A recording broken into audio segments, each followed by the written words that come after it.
Nous sommes allés visiter le musée du bûcheron, une reproduction fidèle des camps de bûcherons de l'époque.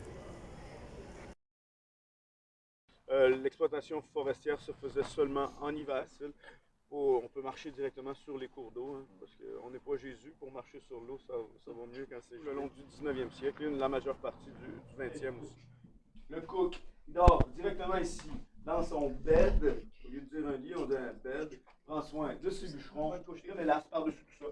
On peut aussi aller chasser le petit gibier,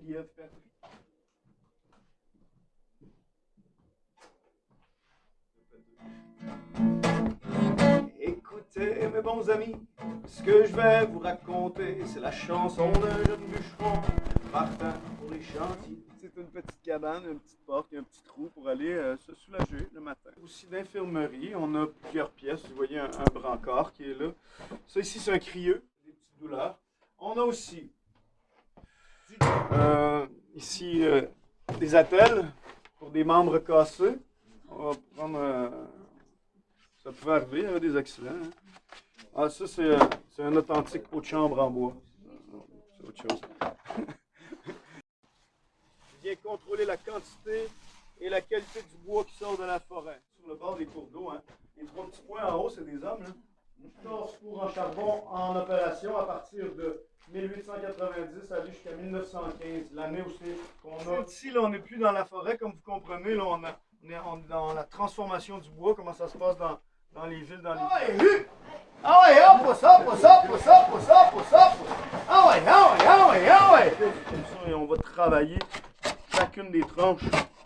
On va travailler seulement un côté avec la lame d'acier, parce que la lame d'acier abîme la fibre du bois. Au début du 20e siècle, dans l'agriculture surtout, dans la forêt, on va puiser l'eau du lac ou de la rivière avec le tonneau comme ça. Vous voyez, il y a un clapet en dessous quand on descend. Une fois la citerne est pleine, on s'en va sur les chemins, on ouvre les vannes derrière et on laisse couler l'eau tout le long du chemin. L'eau au contact de la neige fait un couvert de glace assez solide pour pouvoir passer avec les chars.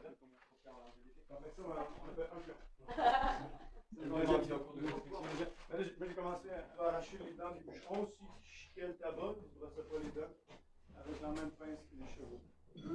C'est ça, on reconnaissait chaque année sur la rivière Saint-Maurice 1 million de cordes de bois, c'est-à-dire 3 millions de stères de bois chaque année qui étaient transportées par flottage pour faire le papier. Non, non. C'est dur. Le fond de la rivière. Les endroits où il y avait tellement de boue que ça coulait simplement sur les bateaux qui, pour sauter les rapides, qui embarquaient sur les rivages, là, sur la terre, et puis ils s'accrochaient après les arbres, les grands arbres, et ils